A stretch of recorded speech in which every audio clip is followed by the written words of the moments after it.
Gente, les saludo. Es un gran placer de nuevo estar con ustedes. En esta ocasión estamos echando a andar nuestra tercera sesión. Y por supuesto, como ustedes han estado en esta secuencia, entienden que el tema que nos ocupa es siempre el tema del pensamiento crítico. ¿Cómo podemos desarrollar ese pensamiento crítico? Especialmente en el contexto de la iglesia, nosotros que somos gente de fe.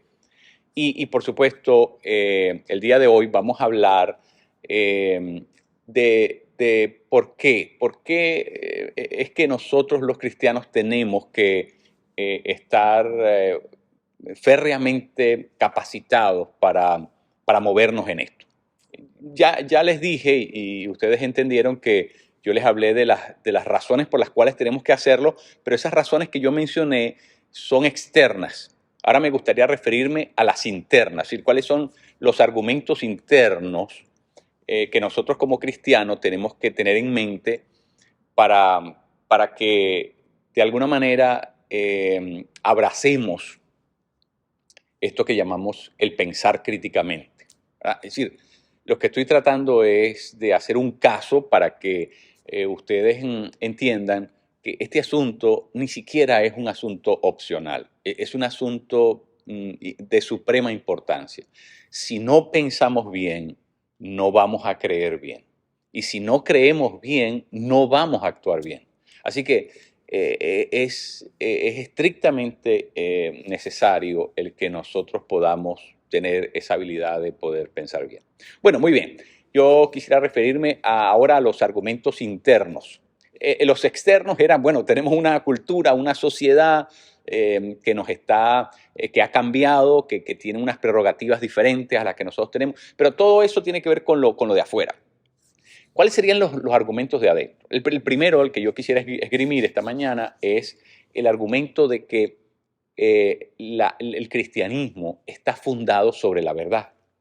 El cristianismo no opera, no funciona, no sirve para nada, no tiene ninguna utilidad si el cristianismo no está sedimentado sobre la verdad. Nosotros, en la visión bíblica nos dice que Jesucristo es la verdad.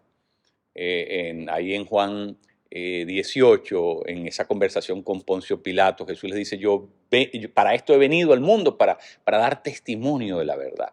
Y nosotros entendemos, nosotros quienes, ¿verdad?, aceptamos las escrituras como autoritativas, nosotros creemos que la verdad no es un concepto, la verdad no es una especie de noción multicomprensiva que logra explicar, ¿verdad?, unificar lo universal y lo particular como se creyó en la Edad Media. No, nosotros creemos que la verdad es una persona.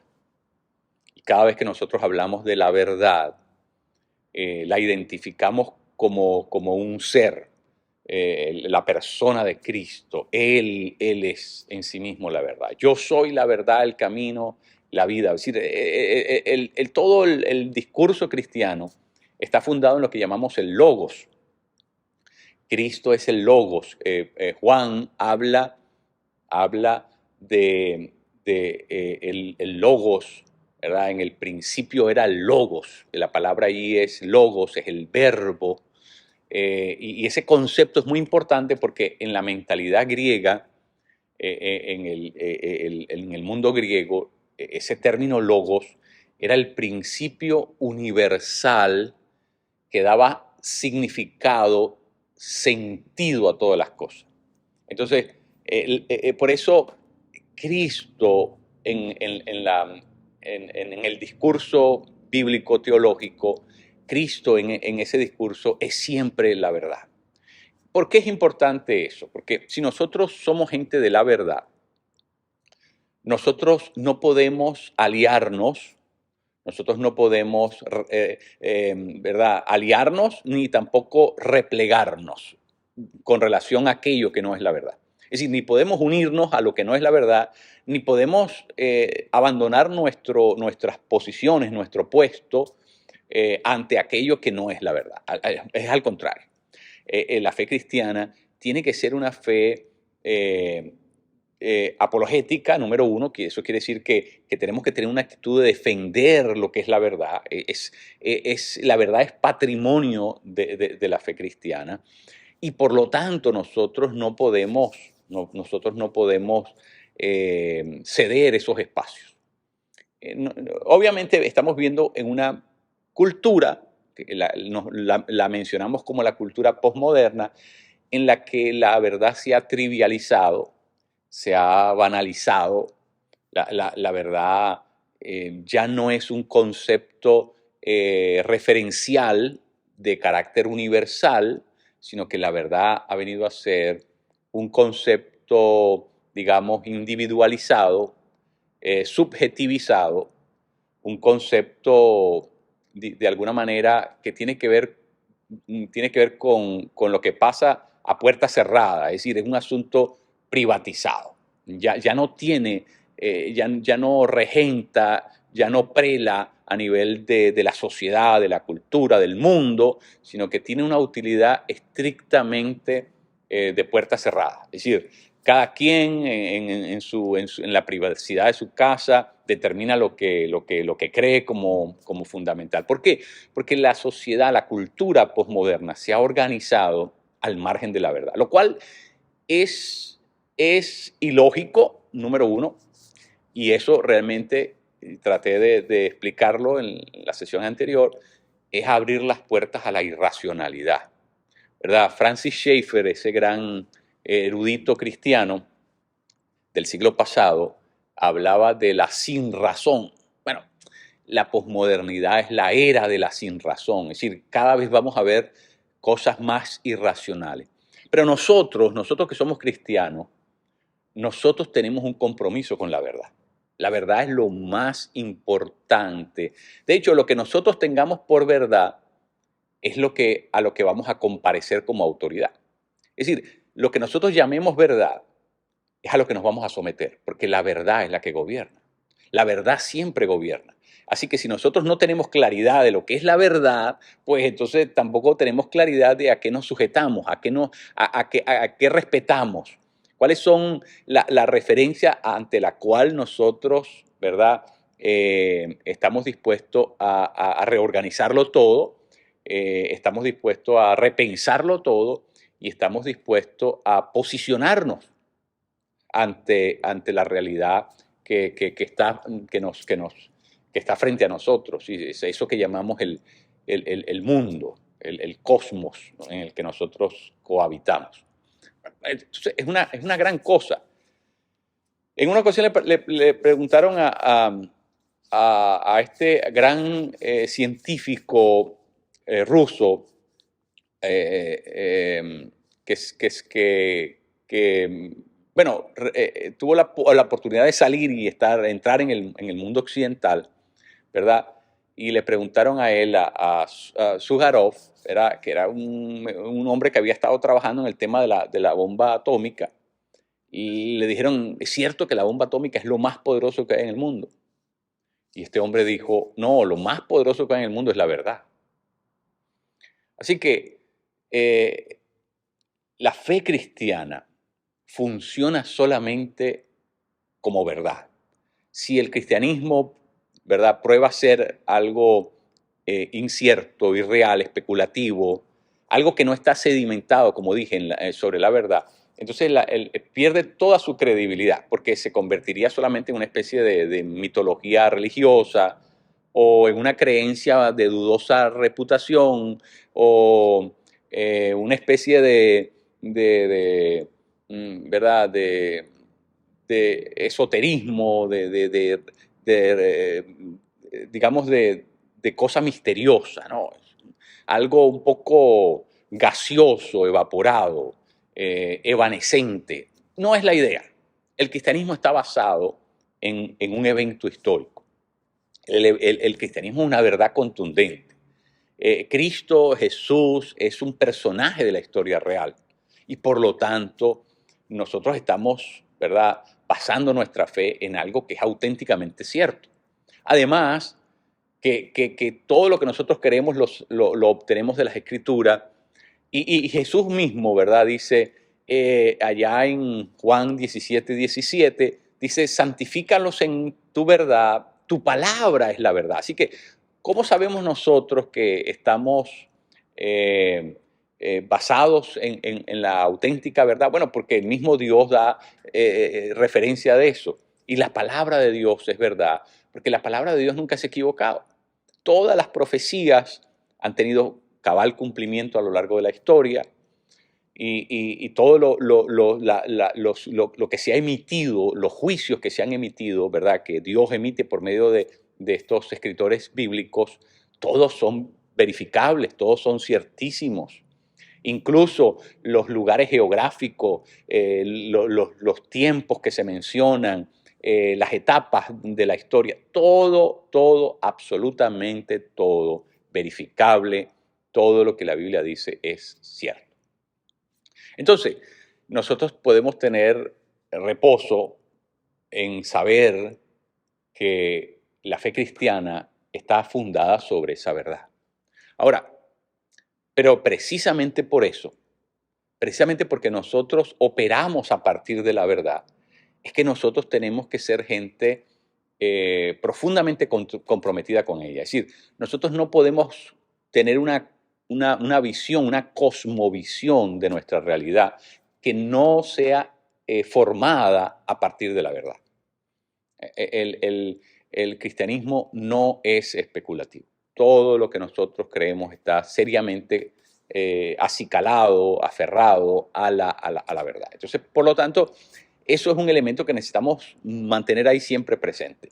La fe cristiana es un asunto que funciona, opera solamente en el ámbito de la verdad. No funciona fuera de ella. No hay nada, digamos, no hay nada de ficción. Nosotros no creemos que hay nada ficticio en lo que las proposiciones bíblicas. Por lo tanto, nosotros concebimos la realidad a partir de esa revelación. A partir de esa revelación es el punto focal para nosotros interpretar la realidad inmediata, para interpretar la condición humana, para interpretar, para poder discernir, juzgar lo que sucede en la sociedad. Es decir, es a partir de la verdad como nosotros concebimos todo. Entonces, eso es muy importante. Eso es ¿verdad? Lo más decisivamente importante es que tenemos que entender que nosotros tenemos que ser críticos porque la verdad es algo que Dios nos ha encomendado. De alguna manera participamos de ella. Y tenemos que conocer las cosas en profundidad y desarrollar esa capacidad crítica de discernir, precisamente porque nosotros tenemos que ser albaceas de esa verdad, tenemos que celar, velar por que se preserve esa verdad. Y obviamente eso significa que hay un carácter apologético en la manera en que nosotros, ¿verdad?, concebimos la fe. Ahora, habiendo dicho eso, es importante recalcar como parte de lo que estamos diciendo aquí, es que si nosotros no tenemos conocimiento de por qué Cristo es la verdad y del contenido bíblico, pues lo que sucede es que no tenemos referencias para poder hacer juicios fundados. Podemos hacer opiniones, sí, opiniones las tiene todo el mundo, pero juicios fundados, si no tenemos esa referencia, bueno, estamos realmente perdidos, porque si la verdad es la referencia que nos va a servir, el punto focal que vamos a utilizar, ¿verdad? Las directrices están alineadas por esa verdad. Entonces, bueno, obviamente si nosotros si no nos hemos apropiado y no conocemos en profundidad, bueno, estamos perdidos porque, por último, todo lo que vamos a poder dar es una opinión. Pero una opinión desgarbada, una opinión infundada, una opinión como cualquier otra opinión que no tiene ninguna trascendencia. Es decir, lo único que hace que nosotros tengamos la capacidad de poder ser incisivos, agudos, profundos, serios en nuestras opiniones es que nuestras opiniones estén fundadas sobre la verdad. Entonces, por eso es estrictamente necesario que para pensar críticamente nosotros, cristianos, gente de fe, estemos aferrados, estemos arraigados a la verdad. Así que eso obviamente no es opcional, es algo, todo cristiano tiene que conocer profundamente esa verdad. Tertuliano preguntaba, ¿qué tiene que ver Jerusalén con Atenas? Es decir, lo que quería decir es que tiene que ver la revelación de Dios, ¿verdad?, con la filosofía griega. Ahora, si yo no tengo criterios, si no tengo el criterio para poder deslindar dónde comienza una y dónde termina la otra, es decir, si no tengo esa habilidad, entonces, ¿qué pasa? Bueno, voy a comenzar a mezclar Jerusalén con Atenas, voy a comenzar a mezclar una cosa con la otra y se va a hacer un batiburrillo que obviamente lo que va a producir es un gran nivel de confusión. Es así como se han producido tantísimas sectas a través de la historia de sectas cristianas, ¿verdad? Comienza usualmente por una mala interpretación y eso, ¿verdad? Es como un fósforo que cae en la hierba y entonces inevitablemente se propaga, se extiende, se disemina. Bueno, ustedes saben lo que estoy tratando de decir.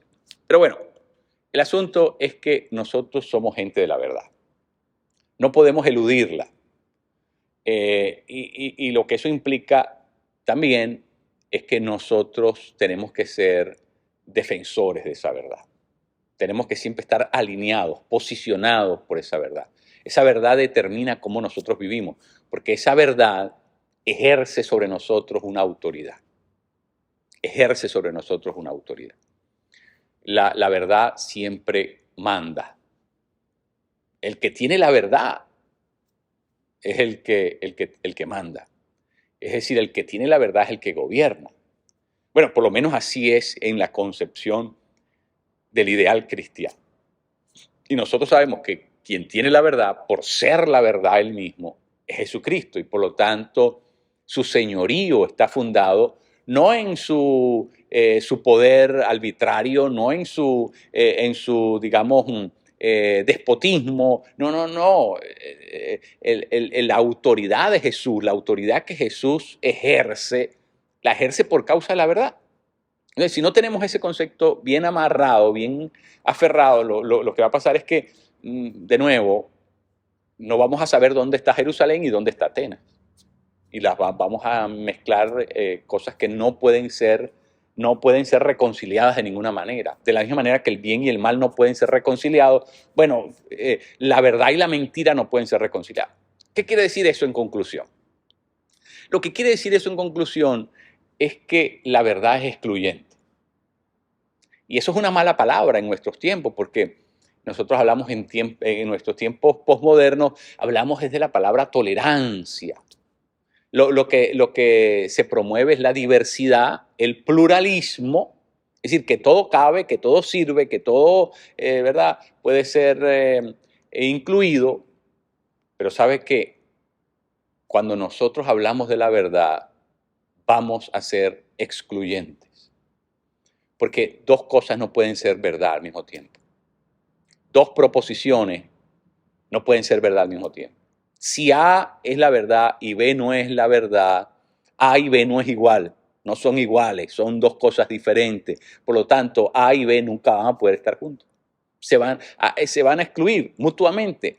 Va a haber una mutua exclusión. ¿Por qué? Porque no pueden ser las dos. Entonces, ¿qué quiere decir eso en términos prácticos? Bueno, si nosotros decimos que lo que Cristo dice es verdad, entonces, bueno, lo que dice el Corán, lo que propone Mahoma no puede ser la verdad. Si Cristo es la verdad, entonces esto no puede ser la verdad. Porque no pueden haber dos verdades al mismo tiempo. Entonces, ¿qué va a pasar? Que si nosotros somos consistentes con la verdad, vamos a tener que aprender a marcar líneas. Vamos a tener que aprender a deslindar. Vamos a tener que aprender a demarcar. ¿Por qué? Porque la verdad no se asocia con nada que no sea la verdad, nada que no provenga de ella. ¿Verdad? ¿Por qué? Porque no puede haber contradicción en la verdad. La verdad no se contradice. Por eso es que nosotros tenemos total, absoluta confianza en el texto bíblico. Porque el texto bíblico responde a una mente que se revela de manera unívoca. Es decir, hay una única mente detrás de todo lo que está escrito en el texto bíblico. Por lo tanto, no hay contradicción, no hay nada que sea falaz, no hay nada en el texto bíblico que se pueda corromper, porque porque no tiene su origen en muchas mentes, en muchas formas diferentes de pensar, esquemas mentales. No, tiene una única mente detrás de todo y no hay ninguna contradicción. Todo fue inspirado por el Espíritu Santo y por lo tanto todo está cotejado, está de alguna manera, podríamos decirlo, confirmado, ratificado por la verdad. Así que nosotros tenemos absoluta confianza en eso, ¿verdad? No así con otros llamados libros sagrados. Cuando usted comienza a estudiar esos otros llamados libros sagrados, el Corán, el Bhagavad Gita, ¿verdad? Todos estos otros libros, ¿qué consigue? Consigue grandes incongruencias, grandes contradicciones. Consigue, ¿verdad?, proposiciones filosóficas que discrepan abiertamente de la verdad.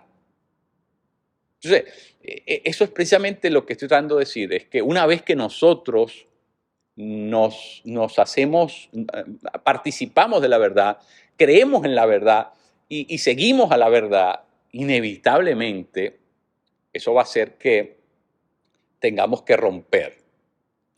Es decir, el cristiano no puede ser consistente con la verdad y participar de aquello que no es la verdad. Por eso, santifícalos en la verdad, es que la verdad nos demarca, la verdad nos separa, nos hace propiedad exclusiva. ¿Por qué? Porque la verdad nos santifica, en el sentido de que la verdad crea un muro de contención con aquello que no es la verdad. Y al crear ese muro de contención, bueno, nos preserva, nos mantiene en un estado puro. Puro significa, cuando hablamos de una sustancia pura, es una sustancia que no ha sido mezclada con ninguna otra. Un soluto sin solvente, no, eso está en su estado puro, no tiene ningún aditivo. Bueno, eso es precisamente lo que tiene que pasar en la mente del creyente. Es un estado de santificación por causa de la verdad para poder ser consistente con esa verdad. Entonces, pensar críticamente sí significa conocerlo todo para discernirlo todo. De eso vamos a hablar también. Pero bueno, entonces lo primero que hemos dicho es la verdad. Ese es el primer argumento interno. El segundo que me gustaría utilizar esta mañana es el argumento del reino de Dios. ¿Por qué? Porque usted sabe que el reino de Dios es la cosmovisión bíblica. Es decir, es la referencia práctica que el cristiano tiene. El cristiano siempre, ¿verdad?, habla del reino de Dios como el horizonte práctico que sirve de canon, ¿verdad? El canon era una regla, algo que servía para medir si las cosas estaban en escuadra. Que las cosas estén en escuadra significa que estén completamente rectas y que por lo tanto la edificación no se vaya a pandear, no se vaya, ¿verdad?, a venir a perder el ángulo y con eso implica perder la fuerza. Y perder la fuerza es peligroso porque si una construcción está en un ángulo incorrecto, bueno, peligra quienes estén al interior de esa construcción. Entonces, el reino de Dios es... Jacques Ellul, en su libro sobre el reino de Dios, un teólogo francés reformado, muy, muy interesante, Ellul dice algo curiosísimo. Él dice, el reino de Dios inevitablemente nos obliga a hacer juicios. El reino de Dios inevitablemente nos obliga a hacer juicio. Es decir, nosotros no podemos estar vinculados al reino o participar del reino sin que al mismo tiempo tengamos que hacer juicio. Pablo mismo lo dice en la carta a los Corintios. Le dice, pero bueno, ¿cómo si ustedes van a juzgar a los ángeles no pueden emitir un juicio ante esto? ¿Verdad? Nosotros, de nuevo, vivimos en una cultura que nos dice, no hay que juzgar a nadie. Y lo que realmente nos están diciendo es, tú no puedes, ¿verdad? Tú no tienes ningún derecho para decir que esa persona está equivocada o no está equivocada. Y realmente eso es una cosa terriblemente incorrecta. Porque nosotros sí tendríamos que tener la habilidad de poder discernir si eso está bien o está mal. Si no tenemos esa habilidad, ni siquiera podemos ser cristianos. Ni siquiera podemos ser consistentes con la verdad, ni siquiera con el reino de Dios. ¿Por qué? Porque el cristiano tiene que estar en capacidad de poder decir, eso estuvo malo. De poder decirle al gobierno, esa ley es incorrecta, esa ley no es buena. Es decir, si nosotros no tenemos el criterio para poder emitir juicios de valor, completamente, ¿verdad?, coherentes con la verdad, y por lo tanto juicios de valor que son solventes, son serios, son consistentes, entonces no podemos ejercer nuestra función de ser la sal y la luz en la tierra. Porque, ¿cómo? Si nuestra función tiene que ver es precisamente con contrastar lo que no es. La iglesia tiene que contrastar lo que no es del reino. Y por eso es que donde quiera que el reino llega, necesariamente emite un juicio. Porque el reino existe de forma paradójica. ¿Qué significa el concepto de la paradoja? La paradoja no significa que algo sea ilógico. Lo paradójico no es ilógico. Lo paradójico es que es algo que solamente puede ser entendido en presencia de lo que es inversamente proporcional a lo que queremos entender. Es decir, nosotros no podemos entender bien lo que es la salvación si no entendemos primero bien lo que es el pecado. Porque entonces, ¿de qué estamos hablando? Si no entendemos bien el pecado, no podemos explicar bien qué cosa es la salvación, porque no la entenderíamos. Es solamente cuando entendemos lo que es inversamente contrario, ese método es el método de la paradoja. Es el método de contrastar dos cosas para poder, una en presencia de la otra, poder entenderla. Bueno, eso es lo que hace el reino de Dios. Donde quiera que el reino llega, es la paradoja a todo lo incorrecto. Por eso el reino de Dios es un juicio permanente donde quiera que llega. Es un juicio a esta realidad en la que nosotros vivimos. Donde quiera que el reino de Dios aparece, inevitablemente, por contraste, por paradoja, va a emitir un juicio de valor. Cuando Jesús aparecía en escena, aunque Jesús no dijera nada, no abriese la boca, su presencia era paradójica. Porque en él estaba contrastado todo lo que estaba incorrecto, todo lo que era inmoral, todo lo que era perverso, todo lo que era diabólico. De hecho, Jesús ni siquiera abría la boca y ya los demonios saltaban y decían, Jesús, hijo de David, no me atormentes más. Jesús ni siquiera había abierto la boca. Es decir, porque donde el reino se hace presente, va a haber un juicio. Va a haber un juicio. La gente no quiere ser enjuiciada. Por eso la Escritura dice que la luz vino al mundo, pero las tinieblas, ¿verdad?, no quisieron la luz. Porque ¿qué pasa en presencia de la luz? El texto de Juan dice, porque sus obras serán malas. ¿Qué quiere decir eso? Que donde quiera que el reino llega, va a venir la luz de Dios. Y la luz de Dios va a dejar al descubierto la mentira, la crueldad, la maldad, la violencia, la extorsión, la trampa, el contubernio, es decir, todas las cosas que son parte de la dinámica de vida humana. Entonces, por lo tanto, nosotros no podemos dejar de hacer juicio. Si la iglesia deja de hacer juicio, ya es lo que dice la Biblia, si no puede salar, entonces tiene que ser hollada y pisoteada. Es decir, si la sal no sirve, no cumple con su función, bueno, entonces Bueno, ¿cuál es el chiste? Ya, ni modo, hay que deshacerse de ella. Y entonces la iglesia, por lo tanto, tiene un rol de poder presentarse ante la realidad en la que, porque nosotros operamos a partir del reino, operamos a partir de la verdad, pero si eso fuera poco, operamos a partir del reino de Dios, es decir, el reino de Dios es la presencia que la iglesia está avanzando. La iglesia no es un fin en sí mismo, la iglesia existe como una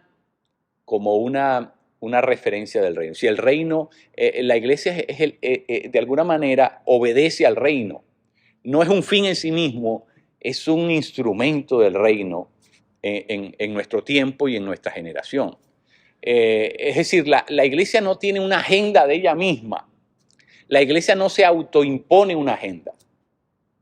La iglesia tiene una agenda es por causa del reino de Dios, porque la iglesia no está aquí para representarse a sí misma.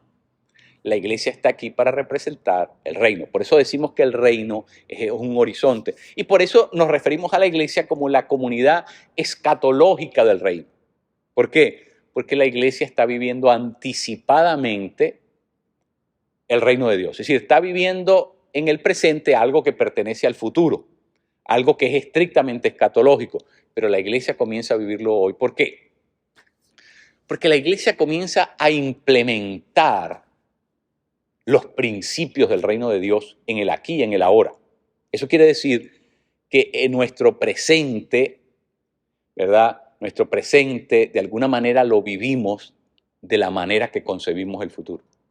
Para nosotros los cristianos, el futuro determina la manera como vivimos el presente. Así que nuestra ética está conectada a nuestra visión del futuro. Por lo tanto, la iglesia se organiza en función del reino de Dios. Esa es la realidad que nosotros representamos. El reino de Dios es la cultura de Dios. Y por eso la iglesia vive inmersa en esa cultura. Esa es la cultura que nosotros representamos. Por eso nuestros valores, nuestros principios de vida, nuestra ética, nuestra moralidad, está toda conectada al reino de Dios. Pero el reino de Dios es antagónico al reino de las tinieblas. Por lo tanto, donde el reino de Dios aparece, va a haber un juicio de valor, inevitablemente. Va a haber un juicio a las estructuras, va a haber un juicio al Estado, va a haber un juicio a las relaciones interpersonales, va a haber un juicio al aparato jurisprudencial. Es decir, el reino de Dios no se puede callar la boca. ¿Por qué? Porque existe paradójicamente como lo opuesto a todo lo malo, como lo opuesto a todo lo que tiene un origen, opuesto a todo aquello que no tiene su origen en Dios. Inevitablemente, el reino donde quiera que esté va a establecer juicios de valor. Así que una iglesia que no tiene la habilidad de juzgar no es una iglesia del reino. No es una iglesia, es decir, esa iglesia ha perdido su capacidad de salar, ha perdido su capacidad de traer luz. Y por lo tanto se ha pervertido, se ha erosionado espiritualmente. Eso obviamente es gravísimo. Pero bueno, un ejemplo de esto, hay un teólogo en América Latina muy conocido llamado Juan Luis II, que él escribió un librito que se llamaba Masas y Minorías. Y en ese librito él decía una frase muy interesante, decía, un cristiano no puede ser un buen revolucionario. Y uno se pregunta, bueno, ¿por qué? ¿Por qué dice eso? Porque supongamos que una persona pertenece al partido político comunista, al Partido Comunista, y por supuesto tiene que ser consistente con el proyecto de la revolución, ¿verdad? Eso es la propuesta política de todos los partidos comunistas que llegan al poder, es establecer la dictadura del proletariado. Ahora, fíjense en esto importante. Si yo quiero ser un buen revolucionario, no voy a ser un buen cristiano. Y si soy un buen cristiano, no voy a poder ser un buen revolucionario. ¿Por qué?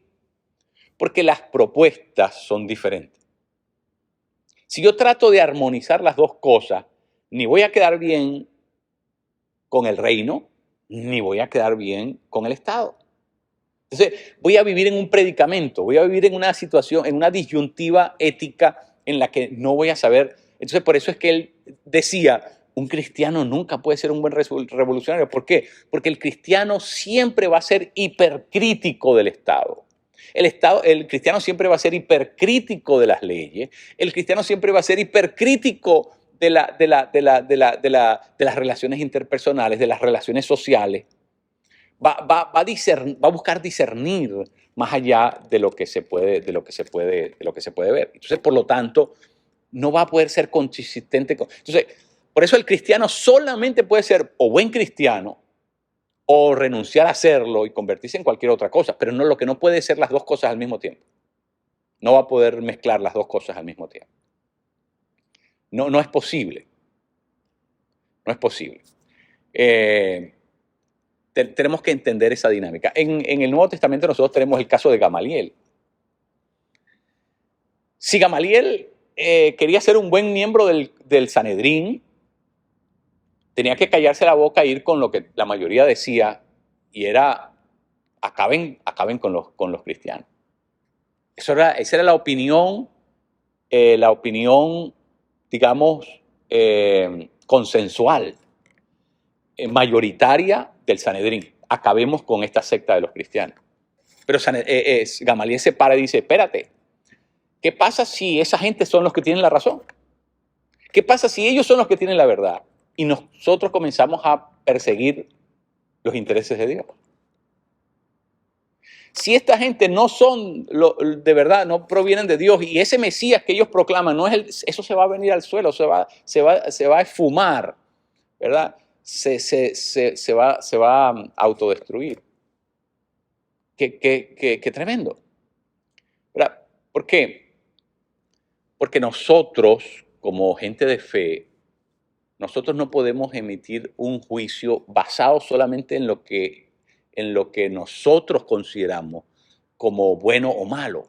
Nosotros, ¿quiénes somos para determinar eso? Pero cuando nosotros tenemos conocimiento de la verdad y tenemos conocimiento de lo que es el reino de Dios, entonces sí estamos habilitados para poder emitir un juicio.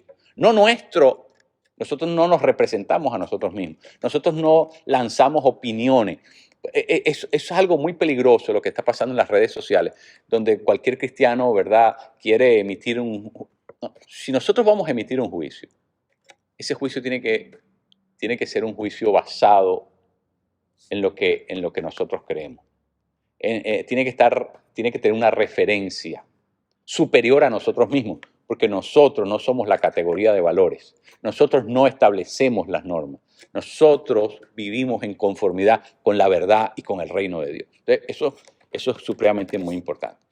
En la teología hay algo que se llama el principio protestante. Esto es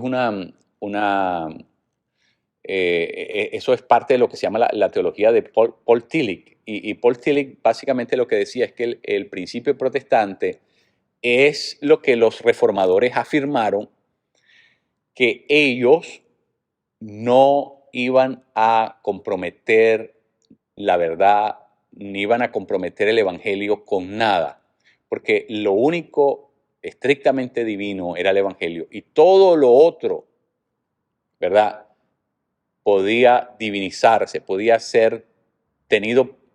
convertirse en un ídolo. Y por lo tanto ellos dijeron, solamente el evangelio. Solamente el evangelio es lo que nosotros vamos a defender y vamos a predicar, ¿verdad? Y a partir del evangelio, de Cristo mismo, ¿verdad? Cristo, el cristocentrismo radical, ¿verdad? A partir de allí, los reformadores podían hacer juicios de valor, y de hecho, dentro de la teología protestante está lo que se llama el derecho a oponerse al Estado. Eso es parte. ¿Por qué? Porque si el Estado se diviniza, la Iglesia tiene todo el derecho y el deber de oponérsele. Y eso fue lo que pasó en la Alemania nazi. Hitler trató de acabar con la Iglesia, de manipularla, de amordazarla, ¿verdad?, para que no fuera en contra de sus intereses nazistas. Y la Iglesia tuvo que levantarse, tuvo que oponerse, fue perseguida, fue infamada, fue maniatada por el gobierno, pero ¿por qué la iglesia tenía que hacer eso? ¿Por qué era imperativo para la iglesia hacer eso?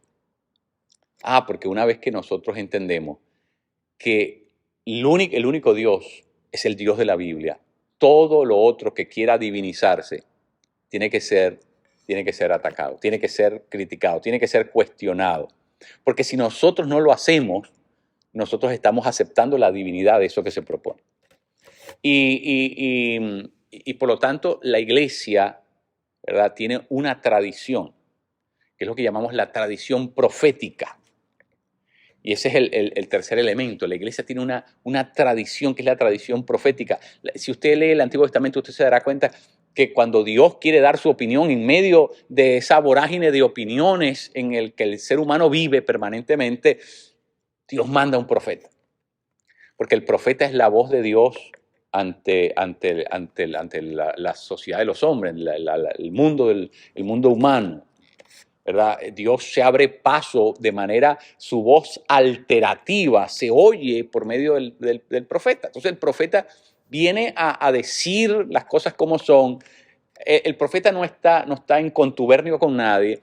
Usualmente Dios tenía que levantar un profeta, y siempre fue así, fuera de los sacerdotes.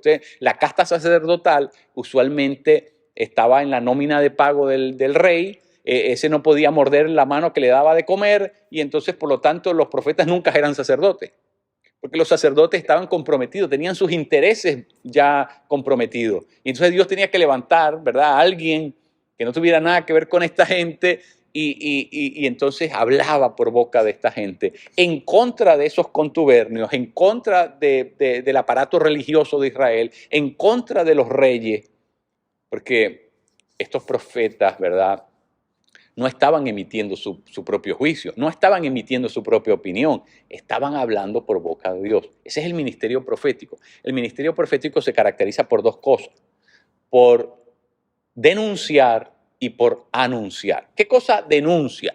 Bueno, denunciar lo malo. ¿Y qué cosa es lo que anuncian los profetas? Los profetas lo que anuncian es el reino de Dios, la venida del Mesías Rey, la venida de un periodo de paz, de verdadera seguridad, de verdadera justicia, ¿verdad? El señalamiento de la venida del reino de Dios. Entonces, la iglesia tiene que manejarse en esos dos niveles. Pero si la iglesia no sabe lo que va a juzgar, no sabe lo que va, ¿verdad?, lo que anuncia ni lo que denuncia, y la iglesia no se quiere meter en ningún tipo de problema, pues la iglesia no puede ser la iglesia del reino. Porque esa iglesia todavía no piensa críticamente. Y no piensa críticamente porque hay un elemento espiritual que la tiene paralizada. No quiere pensar críticamente. Se ha ideologizado, ¿verdad? El concepto clásico de ideología es que es una cortina de humo para que no podamos ver la realidad. Bueno, una iglesia ideologizada es una iglesia que se ha negado a ver su realidad porque no se quiere ver comprometida, no se quiere ver mezclada con nada que sea peligroso, ni nada que sea obsceno, ni que le haga quedar mal. Pero mire, Pablo dice una cosa interesante, ¿verdad? Pablo dice: si yo quisiera caerle bien a los hombres, no predicara el evangelio de Jesucristo. Si yo quisiera estar bien con todo el mundo, no me levantaría a predicar. Sí, lo que quiere decir es que el evangelio de Jesucristo, cuando nosotros lo predicamos, vamos a crear oposición. Porque cuando nosotros levantamos la luz en medio de las tinieblas, vamos a crear oposición. Es decir, la iglesia tiene que entender que en ese rol profético que Dios nos ha dado, precisamente porque nos ha hecho albaceas de la verdad, entonces inevitablemente nos va a comprometer. Entonces, eso tenemos que tenerlo en cuenta. La otra cosa es que nosotros estamos llamados a discernir, dice la Escritura. Ahí en Primera de Juan, capítulo 4, verso 1, dice: tenemos que discernir los espíritus. Tenemos que calibrar, es lo que quiere decir. Ver cuál es el origen de esto. ¿Qué es lo que hay detrás de esto? ¿Por qué? Porque hay algo que se ve a la vista, lo registramos por medio de nuestros sentidos, pero hay unos hilos invisibles que se están moviendo detrás de lo que está ahí, ¿verdad? Por ejemplo, si nosotros tomáramos momentáneamente el tema de la música, ¿verdad? Una cosa es lo que podríamos descifrar a nivel de los sonidos, los estilos, las corrientes, pero una cosa muy diferente es cuál es el espíritu que está detrás de eso. ¿Qué es lo que se mueve espiritualmente detrás de eso?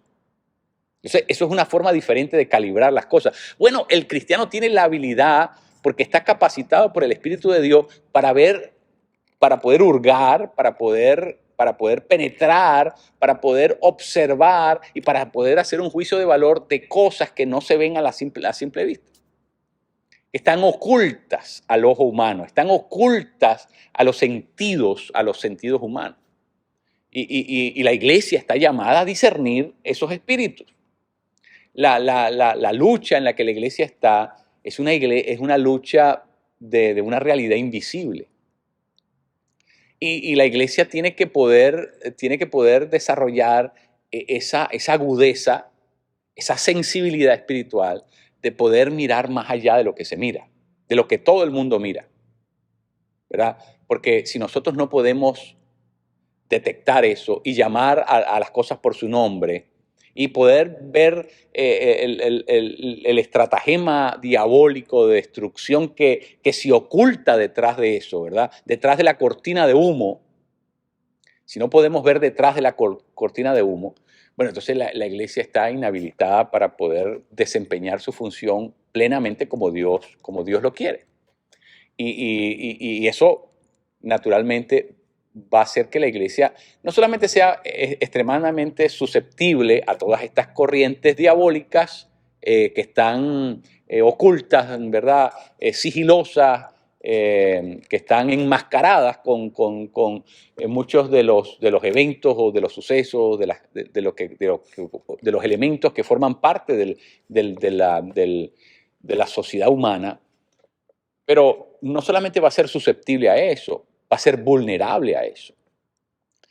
Vulnerable a interrumpir su misión. Es decir, la misión de la iglesia va a ser detenida, va a ser obstaculizada, va a ser desorientada, extraviada. Y por lo tanto la iglesia no va a ser eficaz, no va a ser consistente, no va a lograr el objetivo que Dios tiene para ella. ¿Por qué? Porque no tenemos la capacidad de discernir. Si no tenemos la capacidad de discernir, estamos deshabilitados. El creyente tiene que poder ver más allá de lo que se ve. Y por eso pensar críticamente no es solo pensar, ¿verdad? No es tener la agudeza de poder criticar lo que se ve nada más, no. Porque lo que se ve usualmente está unido, atado a unos hilos que no se ven. Entonces el cristiano no solamente, ¿verdad? Porque eso lo podría hacer cualquier persona que tenga conocimiento de la sociología, que tenga conocimiento de la semiótica, que tenga conocimiento de las ciencias políticas, puede advertir un montón de cosas que son, ¿verdad? Como lo hizo Winston Churchill cuando se paró en el Parlamento inglés y dijo, espérate, aquí todo el mundo cree que los alemanes son buenos y yo les vengo a decir lo contrario. Fue la única persona que pudo anticipar lo que venía con el movimiento, ¿verdad? Nazi, porque Lord Chamberlain, ¿se acuerdan? Fue a entrevistarse con el propio Hitler y regresó con un documento que Hitler le había firmado y agitaba el documento diciendo no va a haber guerra, no va a haber guerra. Y el único que la estaba viendo clarísimo era Winston Churchill, que decía, esa gente está mintiendo, esa gente se está preparando para la guerra, esa gente nos va a invadir, esa gente nos va a... El único que pudo ver lo que nadie pudo ver. Bueno, el cristiano tiene que ver lo que no se puede ver de otra forma. Tiene que tener la habilidad de discernir. El discernimiento es un trabajo, un oficio de la iglesia. Es un oficio que la iglesia no puede dejar de hacer. Por último, me gustaría referirme al hecho de que nosotros estamos aquí orientados a lo que llamamos el estudio teológico. Pero la teología se define, si ustedes recuerdan, la teología se define como la reflexión crítica la reflexión crítica sobre aquello que Dios nos ha revelado. No la reflexión crítica sobre Dios, porque nosotros lo único que conocemos de Dios es lo que Dios mismo nos ha revelado. Es decir, realmente nosotros reflexionamos críticamente acerca de lo que Dios nos ha revelado. Es decir, el insumo de su revelación lo conseguimos en las Escrituras. Entonces, la teología tiene que ver con eso. Pero es una reflexión crítica. Y nosotros estamos hablando precisamente es de el pensamiento crítico. Bueno, la teología en esencia tiene que ver con la habilidad de poder pensar críticamente. Ahora, ¿qué significa eso? Que si nosotros no desarrollamos la habilidad de pensar críticamente, tampoco podremos hacer buena teología. Y si nosotros no podemos hacer buena teología, de alguna manera no podemos marcarle el camino, la ruta de cómo la iglesia en su propio momento histórico interviene, se hace presente al reino de Dios en medio de su realidad inmediata. Porque la teología, el hacer teología, el quehacer teológico, también es un oficio de la iglesia. ¿Por qué? Porque la sociedad en la que nosotros vivimos, en la que nosotros vamos en esa procesión, vigilantes de la verdad, esa sociedad nos va haciendo preguntas nuevas, preguntas que no se hicieron 20 años atrás o 100 años atrás, pero hoy comienzan a emerger. Por ejemplo, les doy un ejemplo solamente. Hoy se nos hace la pregunta ¿qué dice la teología cristiana con relación al genoma humano? ¿Es correcto que clonemos a seres humanos? Esa pregunta no existía 30 años atrás. Esa pregunta no existía en la iglesia primitiva o cuando se escribieron los libros bíblicos. Es decir, pero esa pregunta no las hacen hoy. Entonces, bueno, el deber de la iglesia en su función teológica es poder reflexionar críticamente, es poder ir al texto bíblico y ver qué es lo que la palabra enseña y ver qué cosa es consistente con la verdad y entonces poder posicionarnos. Pero si la iglesia no tiene la capacidad de poder pensar críticamente, no tiene la capacidad de poder hacer teología y no tiene la capacidad de poder responder ante ese tipo de preguntas. Y ahora tenemos cientos de preguntas que van emergiendo en el proceso en que la iglesia va en su recorrido histórico. ¿Por qué? Porque la teología está en diálogo con la realidad en la que la iglesia le toca hacer misión. Hace unos años atrás, nosotros no teníamos la menor idea de que esto que llamamos la posmodernidad iba a tomar forma tan rápido y de manera tan despiadada como la vemos, ¿verdad? Y por lo tanto, el día de hoy tenemos que preguntarnos cómo evangelizar a esta cultura. Una cultura que no quiere saber nada de la verdad o que nos va a decir, bueno, esa es tu verdad, esa es tu Biblia, pero yo tengo mi propia verdad y tengo mi propia... Entonces, ¿cómo nos planteamos el hacer misiones, el evangelizar a una cultura, ¿verdad?, que ha trivializado la verdad? Que ya no le podemos decir, no, pero la Biblia es la verdad. Que no podemos citar, ¿verdad? No podemos, es decir, de alguna manera es irrelevante la noción de verdad. ¿Cómo evangelizamos a una cultura? Entonces, bueno, ese es el deber teológico. El deber teológico es poder hacer una reflexión crítica basada, por supuesto, en lo que Dios nos ha revelado, pero en diálogo. Es decir, la teología responsable responde las preguntas que se hacen allá afuera y busca que la iglesia se posicione ante ese tipo de cosas, ¿verdad? Todo lo que está surgiendo en esta cultura posmoderna es un asunto que va a requerir posicionamiento, va a requerir que la iglesia emita un juicio, va a requerir que la iglesia se plantee, problematice ese asunto y escoja una posición. Se aposte, se plante, como se dice. La iglesia tiene que plantarse en un sitio, tiene que decir, esto es lo que Dios dice, esto es lo que Dios afirma, esto es lo que Dios quiere que suceda. La iglesia no puede estar vacilante.